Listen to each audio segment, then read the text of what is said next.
सभी प्रियजनों को मेरा नमस्कार। आज हम इस वीडियो के माध्यम से भाई दूज के पर्व के बारे में जानेंगे। भाई दूज का पर्व देश भर में कार्तिक मास की शुक्ल पक्ष की द्वितीया तिथि को मनाया जाता है।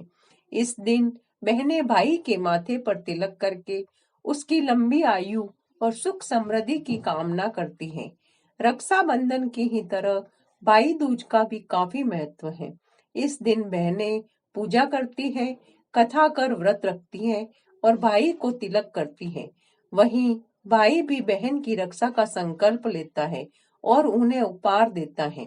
भाई दूज को भैया दूज, भाई टीका, यम द्वितीया, व्रत द्वितीया आदि नामों से भी जाना जाता है। भाई दूज के दिन मृत्यु के देवता यमराज का भी पूजन किया जाता है। पौराणिक कथा के अनुसार मान्यता है कि इस दिन यमदेव अपनी बहन यमुना के कहने पर घर पर भोजन करने गए थे। भाई दूज के अवसर पर जब बहनें भाई को तिलक लगाती हैं, तो भाई के जीवन पर आने वाले हर प्रकार के संकट का नाश हो जाता है और उसके जीवन में सुख समृद्धि की प्राप्ति होती है तथा इस दिन बहन के घर भोजन करने से विशेष फल की प्राप्ति होती है। भाई दूज के पर्व के मनाने के पीछे दो कथाएं प्रचलित है। एक पौराणिक कथा, दूसरी लोक कथा। पौराणिक कथा। भगवान श्री सूर्य देव जी की पत्नी छाया थी। माता छाया और सूर्य देव जी से यमराज और यमुना का जन्म हुआ। यमुना यमराज से बड़ा स्नेह करती थी। यमुना हमेशा से ही यमराज से निवेदन करती थी कि आप अपने प्रिय मित्रों सहित मेरे घर आओ और भोजन ग्रहण करो, लेकिन यमराज कभी उनकी बात नहीं सुनते थे। कार्तिक शुक्ला द्वितीया का दिन आया। इस उपलक्ष्य में यमुना ने यमराज को निमंत्रण दिया और उस दिन यमराज को अपने घर आने के लिए वचनबद्ध कर दिया। यमुना का प्रेम देखकर यमुना के बार बार बुलाने के कारण यमराज ने यमुना की बात मान ली। यमराज ने यमुना से कहा कि बहन, कोई भी मुझे अपने यहाँ नहीं बुलाना चाहता, लेकिन तुम मुझे हमेशा अपने यहाँ बुलाती रहती हो। यमराज ने अपनी बहन की सद्भावना को समझा और सोचा कि मुझे अपनी बहन के निवेदन का पालन करना चाहिए। बहन के बुलाने पर यमराज यमुना जी के यहाँ जाने लगे। उस खुशी में यमराज ने नरक में निवास करने वाले जीवों को मुक्त कर दिया। यमराज को अपने घर आया देखकर यमुना जी की खुशी का ठिकाना ही नहीं रहा। यमुना ने यमराज का स्नान कर पूजन करने के बाद अपने भाई को खाना खिलाया। यमुना के इस व्यवहार से प्रसन्न होकर यमराज ने कहा, बहन, मैं तुम्हारे प्रेम को देखकर बहुत खुश हुआ हूँ। तुम्हें जो चाहिए मैं तुम्हें दूंगा। मेरा वचन है तुमसे, मांगो जो मांगना है। यमुना ने यमराज से कहा कि मुझे धन दौलत अन्य कुछ भी नहीं चाहिए, बस आप मेरे यहाँ इस दिन प्रत्येक वर्ष आते रहिए, मेरे लिए यही काफी है। मेरी तरह जो बहन इस दिन अपने भाई को आदर सत्कार करके टीका करे, उसे तुम्हारा भय न रहे। यमराज ने तथास्तु कहा और यमुना को अमूल्य उपहार, वस्त्र आदि देकर आयाम लोक को वापस चले गए। इस दिन से भैया दूज की पूजा का त्योहार शुरू हुआ। प्रत्येक वर्ष जो बहन अपने भाई की लंबी आयु चाहती है, वो इस दिन यमुना जी की तरह ही पूजा करती है। दूसरी लोक कथा। एक बुढ़िया जिसके 7 पुत्र और एक पुत्री थी। उस बूढ़ी औरत के 7 बेटों पर सर्प की कुदृष्टि थी। जैसे ही किसी भी बेटे की शादी होती, उसका 7वां फेरा होता, तो सर्प उसे डस लेता था और वह मृत्यु को प्राप्त हो जाता था। वो बूढ़ी औरत दुखी हो गई थी। बेटी की शादी पहले ही की जा चुकी थी। इसी तरह 6 बेटों की मृत्यु हो गई थी। उस बूढ़ी औरत पर बहुत बुरा समय आ गया था, जिसकी वजह से उसने 7वें बेटे की शादी करने से मना कर दिया था। 6 बेटों के मरने के दुख में बूढ़ी औरत अंधी हो गई थी, लेकिन कभी न कभी तो उसकी भी शादी करनी ही पड़ेगी। बूढ़ी औरत किसी भी तरह जोखिम नहीं उठा सकती थी। भाई दूज का समय आ गया। सातवें बेटे ने कहा, माँ, मैं दीदी के घर जाने वाला हूँ। भाई दूज आ गया है। माँ ने कहा, ध्यान से जा और जल्दी आना। भाई के आने की खुशी में बहन की खुशी का ठिकाना ही नहीं रहा।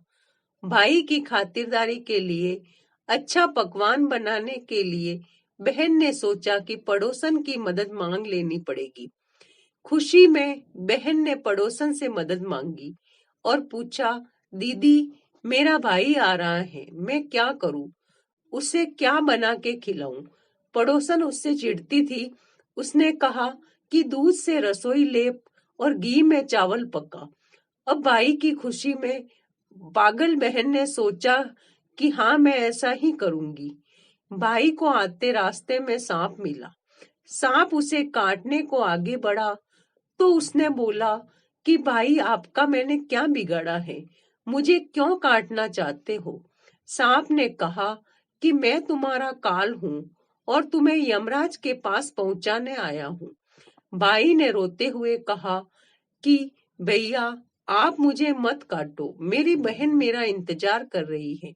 मैं ही उसका आखिरी भाई हूँ। उसका और कोई भी भाई नहीं बचा है। अगर मैं उसके पास नहीं गया तो उसे पता चला कि मैं भी मर गया हूँ तो वह भी मर जाएगी।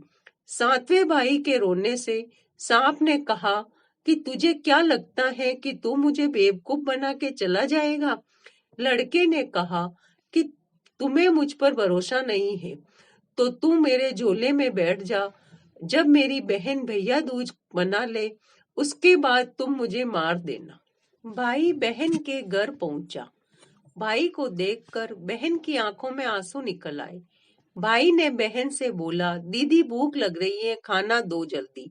बहन ने पड़ोसन के कहने पर रसोई के दूध से धोया था और घी में चावल पकाने की कोशिश की थी। भाई ने पूछा कि क्या हुआ दीदी, इतना समय क्यों लग रहा है?